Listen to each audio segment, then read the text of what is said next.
श्री कृष्ण ने कहा, हे गरुड़, इस प्रकार मृत पुरुष का दाह संस्कार करके स्नान और तिलोदक कर्म कर स्त्रियां आगे आगे तथा पुरुष उनके पीछे पीछे घर आए। द्वार पर पहुंचकर वे सभी मृत व्यक्ति का नाम लेकर रोते हुए नीम की पत्तियों का कर पत्थर के ऊपर खड़े होकर आचमन करें। तदंतर सभी पुत्र पौत्र आदि तथा सगोत्री परिजन घर में जाकर जो 10 रात्रियों का अशौच कर्म है उसको पूरा करें। इस काल में उन सभी को बाहर से खरीदकर भोजन करना चाहिए। रात्रि में वे अलग अलग आसन पर सोएं। क्षार तथा नमक से रहित भोजन किया जाए। वे सभी 3 दिन तक शोक में डूबे रहें। ब्रह्मचर्य व्रत का पालन करके अमांस भोजी होकर पृथ्वी पर ही सोएं। उन सभी के बीच परस्पर शरीर का स्पर्श न हो। वे इस अशौच काल के अंतराल में दान एवं अध्ययन कर्म से दूर रहें। दुहक से मलिन, उत्साहहीन, अधोमुख कातर एवं दूर होकर वे अंगमर्दन और सिर धोना भी छोड़ दें। इस अशौच की अवधि में मिट्टी के बने पात्र या पत्तलों में भोजन करना चाहिए। 1 या 3 दिन तक उपवास करें। गरुड़ ने कहा, हे प्रभु, अशौचियों के अशौच के विषय में आपने कह दिया, पर वह अशौच कितने समय तक रहेगा? उसके लक्षण क्या हैं? उससे संलिप्त लोगों को उस काल में कैसा जीवन व्यतीत करना चाहिए? इन सभी बातों को भी आप बताने की कृपा करें। श्री कृष्ण ने कहा, हे खगेश, यह अशौच तो विधिसम्मत समय और क्रिया आदि के द्वारा शीघ्र ही समाप्त करने के योग्य होता है, क्योंकि प्राणी इस काल में पिंडदान, अध्ययन और अन्य प्रकार के दान पुण्यादिक सत्कर्मों से दूर हो जाता है। सपिंडियों में मरणाशौच 10 दिन का माना जाता है। जो लोग भली भांति शुद्धि प्राप्त करने की इच्छा रखते हैं उनके लिए पुत्रादि के जन्म लेने पर भी इसी प्रकार अशौच होता है। समानोदकों के जन्नाशौच में 3 रात्रि में शुद्धि होती है। जो मृतक को जल देने वाले हैं वे मरणाशौच में भी 3 दिनों के पश्चात शुद्ध हो जाते हैं। दांत निकलने तक मरणाशौच होने पर वह सद्यः समाप्त हो जाता है। यदि चूड़ाकरण संस्कार हो जाने के बाद बालक की मृत्यु हो जाती है तो 1 रात्रि का अशौच होता है। उपनयन, जनेऊ संस्कार होने के पूर्व तक 3 दिन और उसके बाद 10 दिन का अशौच होता है। आदंत जन्नाथ सद्य आचौलान नैशिकी स्मृता त्रिरात्रमावृतादेशाद दशरात्रम तः परम। हे पक्षिन, तुम्हें मैंने अशौच बता दिया। अब मैं संक्षेप में प्रसंग प्राप्त अशौच के विषय में तुम्हें बताता हूं। हे काश्यप, सूत्र से बंधे हुए 3 काष्ठों की तिगोड़िया को रात्रि में आकाश के नीचे स्थापित करके चौराहे पर कर दे और अत्र स्नाही शून्य एवं पिबात्र शून्य इस मंत्रोच्चार के साथ उसके ऊपर मिट्टी के पात्र में जल और दूध रख दे। संस्कर्ता अपने सगोत्रियों के साथ पहले, तीसरे, 7वें अथवा 9वें दिन अस्थि संचयन करे। जो सगोत्री हैं वे मृतक के ऊर्ध्व भाग की अस्थियों का ही स्पर्श कर सकते हैं। समानोद की भी सभी क्रियाओं के योग्य हैं। प्रेत को पिंडदान बाहर ही करे। इस क्रिया को करने के लिए सबसे पहले स्नान करके संयत्न न होकर उत्तर दिशा में चरु का निर्माण कर असंस्कृत प्राणी के लिए भूमि पर तथा संस्कार संपन्न के कुश पर 9 दिनों में 9 पिंड देना चाहिए। उसके बाद 10वें दिन 10वां पिंडदान करे। तदंतर चाहे सगोत्री हो अथवा असगोत्री, चाहे स्त्री हो या पुरुष, वह रात्रि बीतने के पश्चात पवित्र हो जाता है। पहले दिन जो पिंडदान की है उसे ही 10वें दिन तक प्रेत की अन्य समस्त क्रियाएं करनी चाहिए। चाहे चावल हो, चाहे सत्तू, चाहे शाक हो, पहले दिन पिंडदान करे, उससे ही 10 दिन तक पिंडदान करना चाहिए। हे गरुड़, जब तक यह प्रेतजन्य अशौच रहता है तब तक प्रेत को प्रतिदिन एक एक अंजलि बढ़ाते हुए जलदान देने का विधान है, अथवा जिस दिन यह देना हो उस दिन की संख्या के अनुसार वर्धमान क्रम से उतनी अंजलि जलदान करे। इस प्रकार 10वें दिन 55 अंजलि पूर्ण करे। यदि अशौच 2 दिन बढ़ जाता है तो पुनः उसी क्रम के अनुसार 100 अंजलि जल और देना चाहिए। यदि वह अशौच 3 दिन का ही है तो 10 अंजलि ही जल देना चाहिए।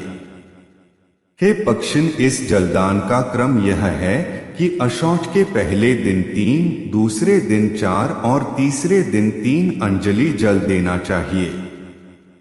हे गरुड़, जब शतांजलि जलदान की क्रिया संपन्न की जाती है तो उस विधान के अनुसार पहले दिन 30, दूसरे दिन 40 तथा तीसरे दिन 30 अंजलि जल दिया जाता है। इस प्रकार दोनों पक्षों में जलांजलियों की संख्या का निर्धारण करना चाहिए। इन सभी पितृक्रियाओं को संपन्न करने का मुख्य अधिकारी पुत्र ही होता है। इस प्रेत श्राद्ध में दूध या जल से पिंड का सेचन तथा पुष्पधूपादिक पदार्थ से पिंड का पूजन बिना मंत्रोच्चार किए ही करना चाहिए। 10वें दिन केश, श्मश्रु, नख और वस्त्र का परित्याग करके गांव के बाहर स्नान करना चाहिए। ब्राह्मण जल, क्षत्रिय वाहन, वैश्य प्रतोद, चाबुक अथवा रश्मि तथा शूद्र छड़ी का स्पर्श करके पवित्र होता है। मृत से अल्प वय वाले सपिंडों को मुंडन कराना चाहिए। 6 और 10 इस प्रकार 16 पिंडदान करके षोडशी कर्म संपन्न करने का विधान है। यह मलिन षोडशी मृत दिन से 10 दिन में पूर्ण होती है। पक्ष श्रेष्ठ, पुत्रादि 10 दिनों तक जो पिंडदान करते हैं वे प्रतिदिन 4 भागों में विभाजित जाते हैं। उसमें प्रथम 2 भाग से आतिवाहिक शरीर, तीसरे भाग से यमदूत और चौथे भाग से वह मृतक स्वयं तृप्त होता है। 9 दिन और रात्रि में वह शरीर अपने अंगों से श्राद्ध किए जाते हैं। इन्हीं का नाम मध्यम षोडशी है। यदि हो प्रेत कल्याण के निमित्त नारायण बलि की जाए तो उसको एकादशाह के दिन करना चाहिए और उसी दिन वहीं पर वृषोत्सर्ग भी करना चाहिए। जिस जीव का 11वें दिन वृषोत्सर्ग नहीं होता, सैकड़ों करने पर भी उस जीव की प्रेतत्व से मुक्ति नहीं होती है। वृषोत्सर्ग बिना किए ही जो पिंडदान किया जाता है वह पूर्णतया निष्फल होता है। उससे प्रेत का कोई उपकार नहीं होता। इस पृथ्वी पर चौथे वृषोत्सर्ग के बिना कोई अन्य उपाय नहीं है जो 5वें प्रेत का कल्याण करने में समर्थ हो। 8 पुत्र हैं। इसी पत्नी, दौहित्र, नाती, पिता अथवा पुत्री को 7वें स्वजन की मृत्यु के पश्चात निश्चित ही वृषोत्सर्ग करना अलंकृत वृष, जिसके निमित्त छोड़ा जाता है, युक्त हो जाता है। प्रथम पिंडदान से प्रेत के शिरोभाग का निर्माण होता है। दूसरे पिंडदान से उसके कान, नेत्र और नाक की सृष्टि होती है। तीसरे पिंडदान से क्रमशः कंठ, स्कंध, बाहु एवं वक्षस्थल, पिंडदान से नाभि, लिंग और गुदाभाग तथा पिंडदान से जानु, जंघा और पैर बनते प्रकार छठें पिंडदान से सभी मर्मस्थल, पिंडदान से नाड़ी समूह, 8वें पिंडदान से दांत और लोम तथा 9वें पिंडदान से वीर्य एवं 10वें पिंडदान से उस शरीर में पूर्णता, तृप्ति और भूख प्यास का उदय होता है। अहोरात्रैस्तु नवभिर्देहो निष्पत्तिमाप्नुयात् शिरस्त्वाद्येन पिंडेन प्रेतस्य क्रियते तथा द्वितीयेन तु कर्णाक्षिनासिकं तु समासतः गलास भुजवक्षश्च तृतीयेन तथा क्रमात् चतुर्थेन च पिंडेन नाभिलिंग गुदन तथा जानुजंघ तथा पादौ पंचमेन तु सर्वदा सर्वमर्माणि षष्ठेन सप्तमेन तु नाडयः दंतलोमान्यष्टमेन वीर्यंतु नवमेन च दशमेन तु पूर्णत्वं तृप्तता शुद्धविपर्यः 5 33 से 37 हे वैंटे। अब मैं मध्यम षोडशी विधि का लिए बहुत से ब्राह्मणों को भोजन भी कराना चाहिए। वर्णन करता 4 बछियों से युक्त विधान पूर्वक उसको प्रेतत्व की प्राप्ति नहीं होती। यदि एकादशाह के दिन यथाविधान साड़ उत्सर्ग करने के लिए उपलब्ध नहीं है तो विद्वान ब्राह्मण कुश या चावल के चूर्ण से साड़ का निर्माण करके उसका उत्सर्ग कर सकता है। यदि बाद में भी वृषोत्सर्ग के समय किसी प्रकार साड़ नहीं मिल रहा है तो मिट्टी या कुश से ही साड़ का निर्माण करके उसका उत्सर्ग करना चाहिए। जीवन काल में प्राणी को जो भी पदार्थ प्रिय रहा हो उसका भी दान इसी एकादशाह श्राद्ध के दिन करना उचित है। इसी दिन मरे हुए स्वजन को उद्देश्य बनाकर शैया, गौ आदि का दान भी करना चाहिए। इतना ही नहीं, उस प्रेत की क्षुधा शांति के हे विंता पुत्र गरुड़, अब मैं तृतीय षोडशी श्राद्ध का वर्णन कर रहा हूं, उसको सुनो। प्रत्येक 12 मास के 12 पिंड ऊनमासिक, आद्य त्रिपाक्षिक, ऊनषाढ़मासिक एवं ऊनाब्दिक, इन्हें मतभेद से तृतीय अथवा उत्तम षोडशी भी कहा जाता है। 12वें दिन 3 पक्ष में 6 महीने में वर्ष के अंत में सपिंडीकरण करना चाहिए। हे पक्षीराज, सपिंडीकरण श्राद्धों के संपादकीय विधि भी मुझसे सुनो। हे काश्यप, एकोद्दिष्ट विधान के अनुसार यह कार्य करना चाहिए। तिल, गंध और जल से अथवा परिपूर्ण 4 पात्रों की व्यवस्था करके एक पात्र जिस प्रेत के निमित्त और शेष 3 पात्र पितृगणों के लिए मृतक के निमित्त इन षोडश श्राद्धों को संपन्न निश्चित करना चाहिए। तदंतर उन 3 पात्रों में करके ब्राह्मणों को दान नहीं दिया जाता है, उस प्रेत पात्र के जल का सेचन करे। 4 पिंड बनाए प्रेत के लिए अन्य 100 श्राद्ध करने पर भी मुक्ति प्राप्त और प्रेत पिंड का उन 3 पिंडों में मेलन कर नहीं होती।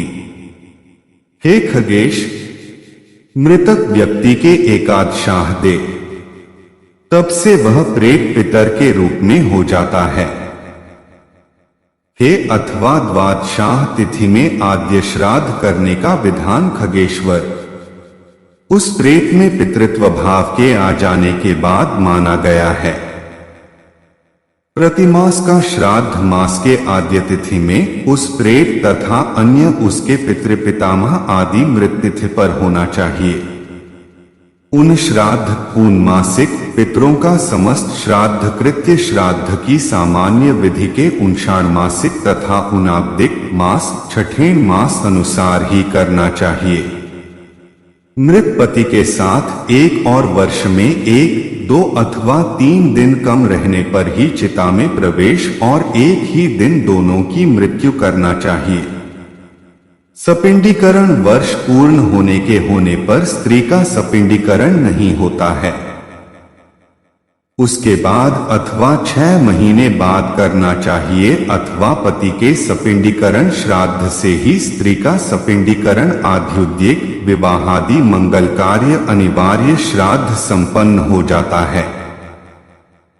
हे खगेश, पति के रूप से उपस्थित होने पर, कार्य आने पर, 3 मरने के बाद, स्त्री की मृत्यु होने पर स्त्री का सपिंडन पक्ष अथवा 12 दिन के बाद करना चाहिए। पति के साथ होगा और सहमृत्यु की दशा में दोनों के मनुष्यों के कुल धर्म हैं। उनकी आयु श्राद्ध के लिए एक पाक, एक समय तथा एक कर्ता भी क्षरणशील है और शरीर अस्थिर है। आठ होगा, किंतु श्राद्ध पति पत्नी का पृथक पृथक ही स्त्री पति के साथ चिता में 12वें दिन सपिंडीकरण करना उत्तम है, किया जाना चाहिए। यदि एकद्वित्रिदिनैखने त्रिभागेनोन एव श्राद्धान्यूनाब्दिकादीनि कुर्यादित्याः गौतमः नन्दाया भार्गवदिने चतुर्दश्या त्रिपुष्करे उनश्राद्धं न कुर्वीत गृही पुत्रधनक्षयात् गार्ग्य द्विपुष्करे च नन्दाया सिनीबाल्या भृगोर्दिने चतुर्दश्या चनो तानि कृतिकासु त्रिपुष्करे। 1, 2, 3 अथवा 10 दिन कम रहने पर नंदा तिथि को, शुक्रवार को चतुर्दशी तिथि, त्रिपुष्कर और द्विपुष्कर योग, अमावास्या तिथि, कृत्तिका, रोहिणी तथा मृगशिरा तिथियों में उनश्राद्ध, ऊनमासिक, ऊनषाणमासिक करना चाहिए। ख सपिंडीकरण चैव इस वाक्य से तृतीय षोडशी के अंतर्गत सपिंडी में जाने वाले प्रेत श्राद्ध की गणना करने पर शतार्धन तु मेलिएत इस वाक्य से विरोध होता है। सपिंडीकरण में किए जाने वाले प्रेत श्राद्ध को तृतीय षोडशी के अंतर्गत कात्यायन ने माना है। इसका शतार्थेन तु मेलिएत से विरोध है। श्राद्ध कल्पलता में तथा आचार्य लौगाक्षी पैठिनसी के मत में सपिंडन तृतीय षोडशी के बाहर है। इसी प्रकार षाणमासिक पद का ऊनषाणमासिक और ऊनाब्दिक अर्थ में लाक्षणिक प्रयोग है। द्वादश प्रतिमास्यानि इस पद से प्रथम मासिक का बोध हो जाने के कारण आद्य पद के अर्थ में उन्मासिक उपलक्षण है। किया जाने वाला प्रेत के पिता आदि का श्राद्ध सदैव पार्वण विधि से किया जाना चाहिए। 2 सपिंडीकरण के अंतर्गत किए जाने वाले केवल प्रेत श्राद्ध के उद्देश्य से एकोद्दिष्ट विधि का उल्लेख है। इस श्राद्ध के अंतर्गत सती न होकर अन्य किसी दिन सती होती है तो उस स्त्री की मृत तिथि के आने पर उसके लिए पृथक रूप से पिंडदान करना चाहिए। 477 होता है। वहां पर यजमान और ब्राह्मण के बीच प्रश्नोत्तर भी होना चाहिए, जिसमें यजमान के बी से यह प्रश्न करे कि आप मेरी सेवा से हैं? हे गरुड़, सहमृत्यु की दशा में प्रत्येक वर्ष उसका उत्तर ब्राह्मण दे कि हाँ, हम आप पर प्रसन्न। नवश्राद्ध एक साथ करना चाहिए। जिस मृतक का है, आपके उस मृत स्वजन को अक्षय लोक की वार्षिक श्राद्ध से पूर्व सपिंडीकरण हो जाता है, प्राप्ति हो, उसके लिए भी वर्षभर मासिक श्राद्ध और जलकुंभ दान करना चाहिए। धन का बंटवारा हो जाने पर भी नवश्राद्ध, सपिंडन श्राद्ध और षोडश श्राद्ध करने का अधिकार एक ही व्यक्ति को है। हे कश्यप पुत्र, अब मैं तुम्हें नवश्राद्ध करने का काल बताऊंगा, उसको सुनो। हे पक्षिन, मृत्यु के दिन मृत स्थान पर पहला श्राद्ध करना चाहिए। उसके बाद दूसरा श्राद्ध मार्ग में उस स्थान पर करना चाहिए जहां पर शव रखा गया था। तदंतर तीसरा श्राद्ध अस्थि संचयन के स्थान पर होता है। इसके बाद 5वें, 7वें, 10वें और 11वें दिन श्राद्ध होता, इन्हें नवश्राद्ध कहा जाता है। ये षोडशी कहे जाते हैं। इनको अनुसार ही करना चाहिए। 7वें, 9वें और 11वें, 8वें, 9वें हैं। इसलिए हे पक्षीराज, अब तुम मुझसे एकोद्दिष्ट श्राद्ध के विषय में भी सुनो, जिसको वर्ष पर्यंत करना चाहिए। सपिंडीकरण के बाद में किए जाने वाले षोडश श्राद्धों का संपादन एकोद्दिष्ट विधान के अनुसार ही होना चाहिए, किंतु पार्वण श्राद्ध में उक्त नियम का प्रयोग नहीं होता है। जिस प्रकार से प्रत्येक वर्ष में होने वाला प्रत्यब्द श्राद्ध होता है, उसी प्रकार उन षोडश श्राद्धों को भी करना चाहिए। एकादशाह और द्वादशाह में जो श्राद्ध किया जाता है, उन दिनों में स्वयं प्रेत भी भोजन करता है। आठ स्त्री और पुरुष के लिए जो पिंडदान इन दिनों में दिया जाए, उसको अमुक प्रेत के निमित्त दिया जा नवश्राद्ध तृतीया रहा है, ऐसा कहकर पिंडदान देना चाहिए। एकोद्दिष्ट विधान के सपिंडीकरण श्राद्ध होने के पश्चात प्रेत शब्द का पहले, तीसरे, पांचवें प्रयोग नहीं होता है। एक वर्ष तक घर के बाहर दिन होने वाले श्राद्धों को प्रतिदिन दीपक जलाना चाहिए। अन्न दीप नवश्राद्ध कहा जाता है। दिन की संख्या 6 ही है। जल, वस्त्र और अन्य जो कुछ भी वस्तुएं दान में पर 6 दिन में ही नवश्राद्ध हो जाते हैं। इस विषय में दी जाती हैं, वे सभी सपिंडीकरण तक प्रेत उनको शब्द के संबोधन से संकल्पित होने पर ही प्रेत को तृप्ति प्रदान करती हैं। हे वैंते, संक्षिप्त रूप में मैंने वार्षिक कृत्य कह दिया। अब तुम विवस्वान पुत्र यमराज के घर प्रकार जीव का गमन होता है, उसका वर्णन। ऋषियों के बीच मतभेद हैं, इसी कारण मैंने भी तुम्हें बता दिया। श्राद्धों का जो योग रूढ़िगत रूप से है, वही मुझे भी अभीष्ट है। किसी को नव शब्द का यौगिक अर्थ अभीष्ट है। आद्य और द्वितीय श्राद्ध में एक ही जिस पवित्रक देना चाहिए। जब ब्राह्मण भोजन कर चुके सुनो हो तो उसके बाद प्रेत को पिंडदान देना उचित।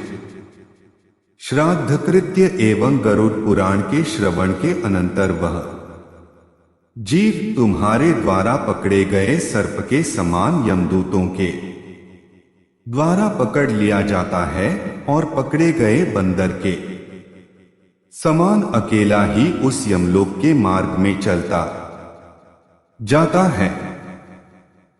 उसके बाद वायु के द्वारा अग्रसारित वह जीव दूसरे शरीर में प्रविष्ट होता है। दूसरे शरीर में जाने के पूर्व का जो शरीर है, वह पिंडज दिए गए पिंडों से निर्मित है। दूसरी योनियों का शरीर तो पितृसंभव माता पिता के रजवीर्य से उत्पन्न होने वाला होता है। इन शरीरों के प्रमाण, वय, अवस्था एवं संस्थान, आकृति विशेष आदि श्राद्ध करने वाले की श्रद्धा एवं देह प्राप्त करने वाले के कर्मानुसार होते हैं। प्रमाणतः यम और मर्त्यलोक के बीच 86,000 योजन का अंतराल है। वह जीव प्रतिदिन अधिक से अधिक 247 योजन और आधा कोस का मार्ग तय करता है। इस प्रकार उस जीव की यात्रा 348 दिनों में पूरी होती है। इस यमलोक की यात्रा में जीव को यमदूत खींचते हुए ले जाते हैं। जो प्राणी अपने जीवन भर पाप में अनुरक्त थे, उनको इस मार्ग में जो कष्ट भोगना पड़ता है, उसको विस्तार पूर्वक सुनो प्राप्त करके यमलोक में है द्वारा खींचे जाते हैं। यमलोक के दारुण मार्ग में पापी जाता है और शरीर के जलने के कारण अत्यंत क्षीणता को प्राप्त होता है। अपने कर्मानुसार विभिन्न जंतुओं के द्वारा अंगों के खाए जाने, भेदन एवं छेदन किए जाने के कारण जीव अत्यधिक दारुण दुख प्राप्त करता है। हे ताक्षिप, जीव अपने कर्मानुसार दूसरे शरीर को मृत्यु के 13वें दिन वह पापी कठोर पाशों में बांध लिया जाता है। लिए हुए क्रोधावेश में तनी हुई दंड प्रहार करते हुए यमदूत उसको दक्षिण दिशा में स्थित अपने लोक को ले यह मार्ग कुश, कांटों, बाबियों, कीलों और पत्थरों से परिव्याप्त रहता है।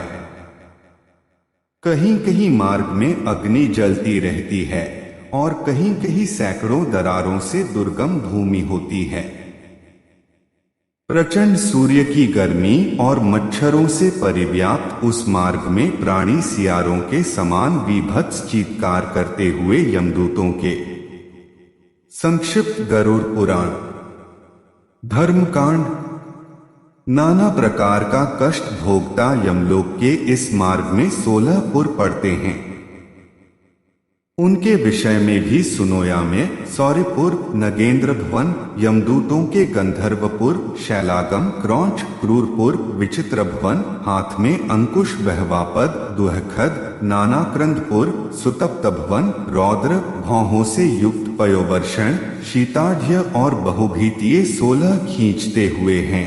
भयंकर होने से ये दुर्दर्शन हैं। यामेपुर के मार्ग में जाते हैं। प्रविष्ट होकर जीव हे पुत्र मेरी रक्षा करो। कठोर ऐसा करुण क्रंदन करता हुआ अपने द्वारा किए गए उस पापों का स्मरण करता है और 18वें दिन वह यमराज के उस नगर में पहुंच जाता है। वहां पुष्पभद्रा नामक नदी प्रवाहित होती है। वहां देखने में अत्यंत सुंदर वटवृक्ष है जहां पर जीव विश्राम करना चाहता है, किंतु यमदूत उसको वहां विश्राम नहीं करने देते।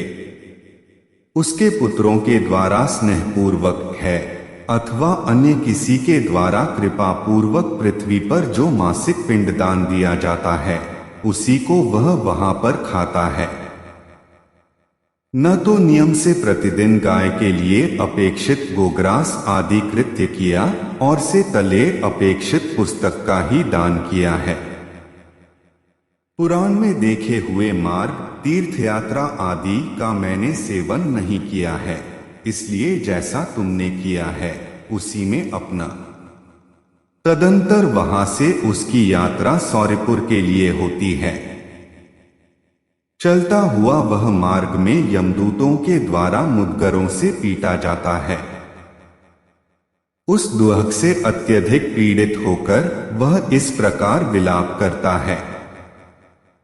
जलाशयो नैव कृतो मया तदा मनुष्य तृप्त्य पशुपक्षी तृप्ते गोतृप्ति है तोर्न च गोचर कृतः शरीर है निस्तर यत्वया कृतम। 5/100। उस जन्म में मनुष्य और पशु पक्षियों की संतुष्टि के लिए मैंने जलाशय नहीं खुदवाया। गौओं की क्षुधा शांति के लिए गोचर भूमि का दान भी मैंने नहीं दिया। आथ हे शरीर, जैसा तुमने किया है उसी के अनुसार अब तुम अपना निस्तार करो। उस सौर्यपुर में कामरूपधारी इच्छानुसार स्थितिशील एवं गतिशील राजा राज्य करता है। उसका दर्शन मात्र करने से जीव भय से कांप उठता है और अपने अनिष्ट की शंका से ग्रस्त होकर त्रिपक्ष में पुत्रादिक स्वजनों के द्वारा पृथ्वी पर दिए गए जलयुक्त पिंड को खाकर आगे बढ़ता है। वहां से वह आगे बढ़ता हुआ मार्ग में यमदूतों के खड्ग प्रहार से अत्यंत पीड़ित होकर इस प्रकार प्रलाप करता है।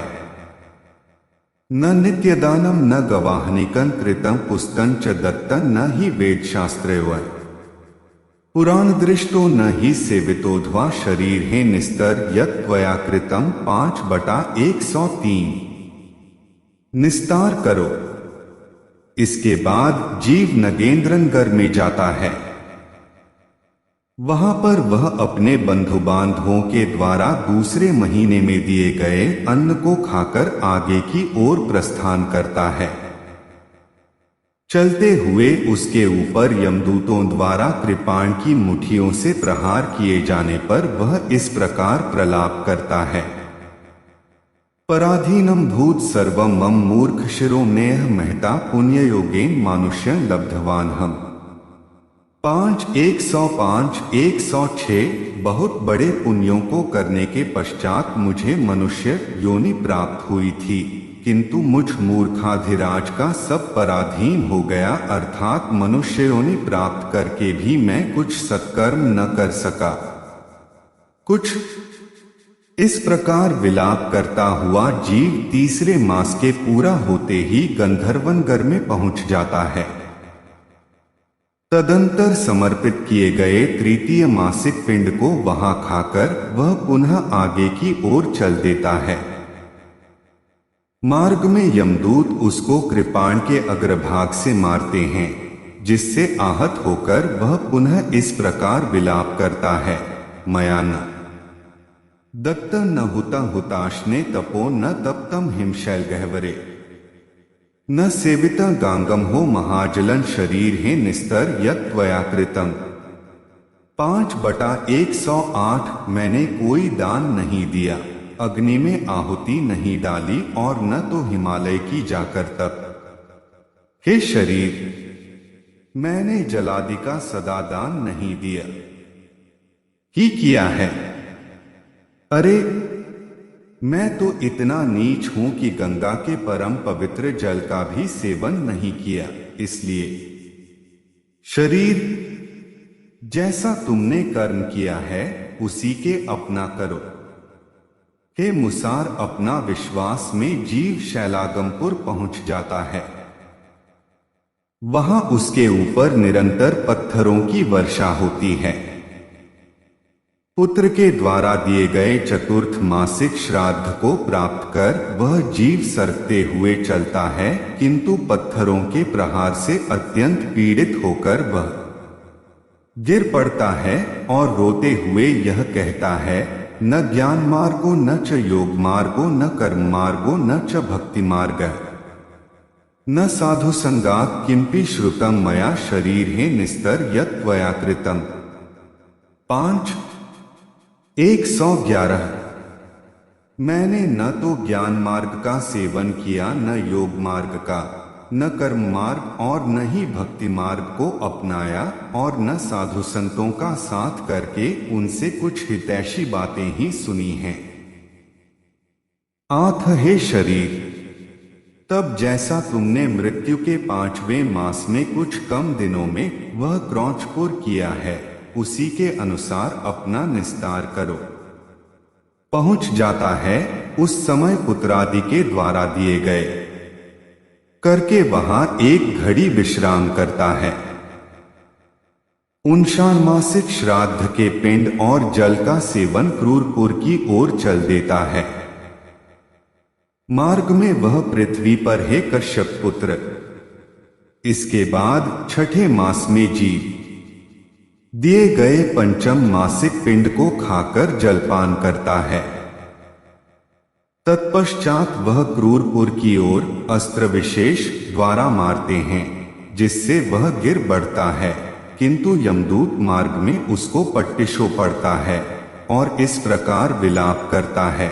हाँ, धर्मकांड युष्माभिर्नोपदिष्टो मवस्था प्राप्त इंदुषी पुत्र के मेरी स्त्रियों, आप लोगों ने मुझे कोई रा उपदेश नहीं दिया जिससे मैं उन दुष्कृत्यों से सकता जिनके कारण मेरी इस प्रकार की अवस्था है। मेरे माता पिता और भाई बंधु है हो गई। इस प्रकार का विलाप करते हुए उस जीव से यमदूत कहते हैं, अरे मूर्ख, तेरी कहाँ माता है, कहाँ पिता है, कहाँ स्त्री है, कहाँ पुत्र है और कहाँ मित्र है। तू अकेला ही चलते हुए इस मार्ग में अपने द्वारा किए गए दुष्कृत्यों के फल का उपभोग कर। हे मूर्ख, तू जान ले इस मार्ग में लोगों को दूसरे की शक्ति का आश्रय करना व्यर्थ है। परलोक में जाने के लिए पराये आश्रय की आवश्यकता नहीं होती है। वहां स्वकर्मार्जित पुण्य ही साथ देता है। तुम्हारा तो उसी मार्ग से गमन निश्चित है जिस मार्ग में किसी क्रय विक्रय के द्वारा भी अपेक्षित सुख साधन का संग्रह नहीं किया जा सकता। इसके बाद वह जीव विचित्रनगर के लिए चल देता है। रास्ते में यमदूत उसको शूल के प्रहार से आहत कर देते हैं, जिसके कारण वह दुखित होकर इस प्रकार का विलाप करता है, कुत्र यामी न ही गामी हा मृतस्य मरण पुनर्नवय। हाय, मैं कहाँ चल रहा हूँ, मैं तो निश्चित ही फिर अब जीवित नहीं रहना चाहता, फिर भी जीवित हूँ। मरे हुए प्राणी की मृत्यु पुनः नहीं होती। इस प्रकार का विलाप करता हुआ वह जीव यातना शरीर को धारण करके विचित्रनगर में है, जहां पर विचित्र नाम का राजा राज्य करता है। वहां पर वह षाण्मासिक पिंड से अपनी क्षुधा को कर आगे आने वाले नगर की ओर चल देता। परिघ के आघात से पीड़ित होकर यह इस है। मार्ग में यमदूत भाले से प्रहार करते हैं, जिससे विलाप करता से भी संत्रस्त होकर वह इस प्रकार विलाप करता है, माता भ्राता पिता पुत्रः कोपी में वर्तते न वा यो मामुद्धरते पापम पतंतं दुःख सागरे न दत्तं न हुतं तप्तं न स्नातं न कृतं हितं यादृशं चरितं कर्म मूढ़ात्मन भुंक्ष्व तादृशम। हे शरीर, मैंने दान, आहुति, तप, तीर्थ स्नान तथा परोपकार आदि सत्कृत्य जीवन पर्यंत नहीं किया है। मूर्ख, अब जैसा तुमने कर्म किया है वैसा ही भोग लो। कुहे तार्थ्य। इसके बाद वह जीव 8वें मार्ग में मास में दुहखतपुर पहुंचता है। वहां स्वजनों के चलता रहता है।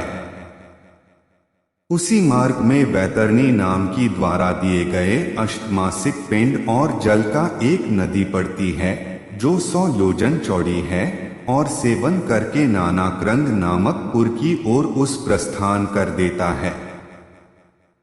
मार्ग में चलते हुए पीड़ित होकर वह इस प्रकार विलाप करता है, जायाच तुलैश्चातुक्तुभिर्वचनैर्मम।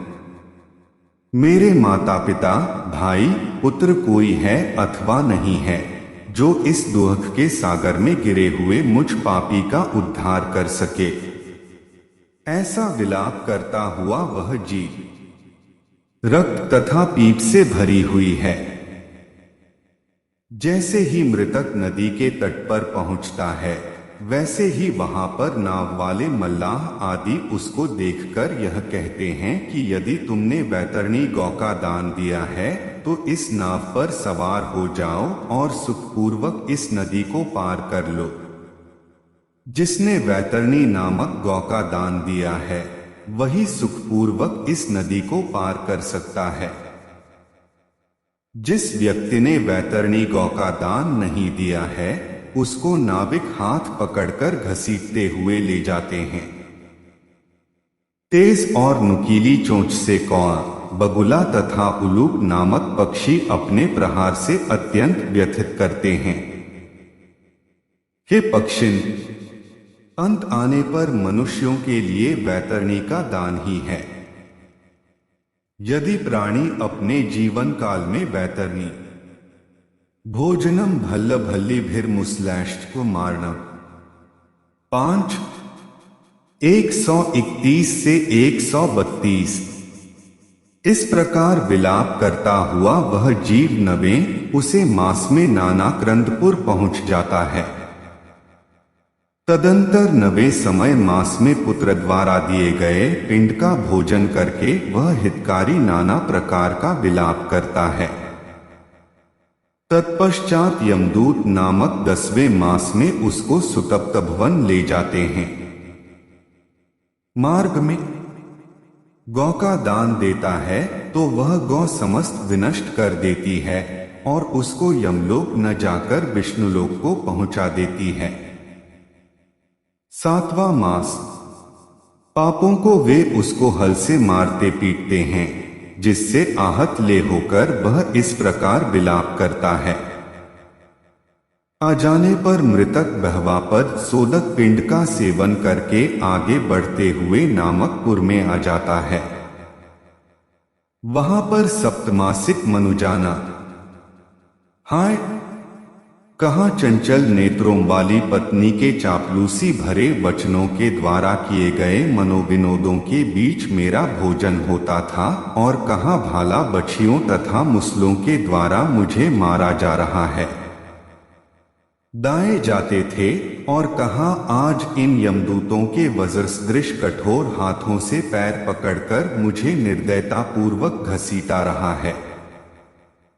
10वें मास में वहीं पर पिंड और जल का उपभोग करके वह जीव पुनः आगे की ओर सरकने लगतो है। 11वां मास पूर्ण होते ही वह रौद्रपुर पहुंच जाता है। मार्ग में यमदूत जैसे ही उसकी पीठ पर प्रहार करते हैं, वह चिल्लाते हुए इस प्रकार विलाप करता है।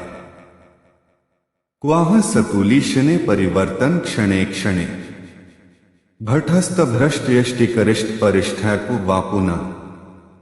5 137। कहा मैं रुई से बने हुए अत्यंत कोमल गद्दे पर लेटकर प्रतिक्षण करवटें बदलता था, और कहा आज यमदूतों हाथों से निर्दयता पूर्वक मारी जा रही लाठियों के प्रहार से कटी पीठ से करवट बदल रहा हूं।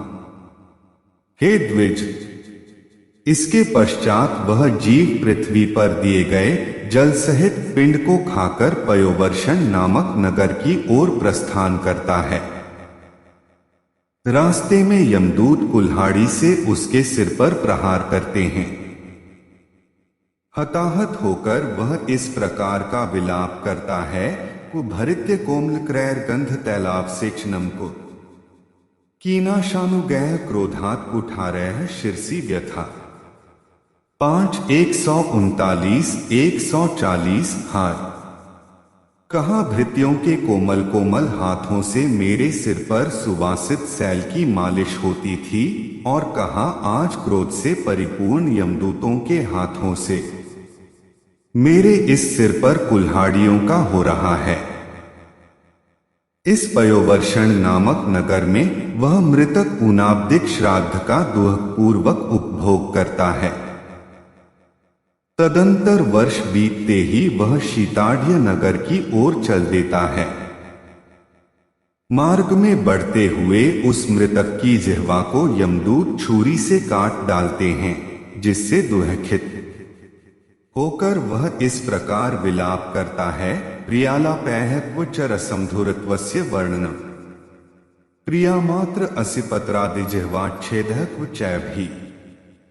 अरे, कहाँ परस्पर प्रिय वार्तालापों द्वारा ये जिह्वा के रसमाधुर्य की प्रशंसा की जाती थी, कहाँ आज मुंह खोलने मात्र पर ही तलवार के समस्त तीक्ष्ण छुरी आदि के मेरी उसी जिह्वा को आर दिया जा रहा है।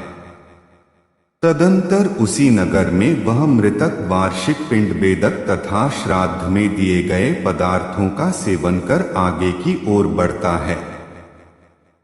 पिंडज शरीर में प्रविष्ट होकर वह बहुभीति नामक नगर में जाता है। वह अपने पाप का प्रकाशन और स्वयं की निंदा करता है। यमपुरी के इस मार्ग में स्त्री भी इसी प्रकार का विलाप करती है।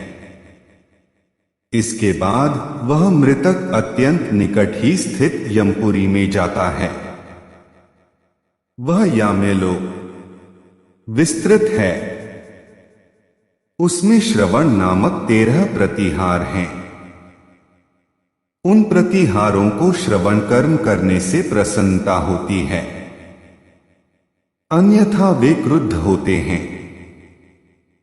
ऐसे लोक में पहुंचने के पश्चात प्राणी मृत्युकाल तथा अंतक आदि के मध्य में 1189 लाल लाल नेत्रों वाले काले पहाड़ के कानों में कुंडल और सिर पर मुकुट धारण किए शोभा संपन्न यमराजकार समेत धारण की, चूंकि वहां जीव को बहुत भूख लगती है, एकादशाह, द्वादशाह, षण्मास तथा वार्षिक तिथि पर बहुत से ब्राह्मणों को भोजन कराना चाहिए।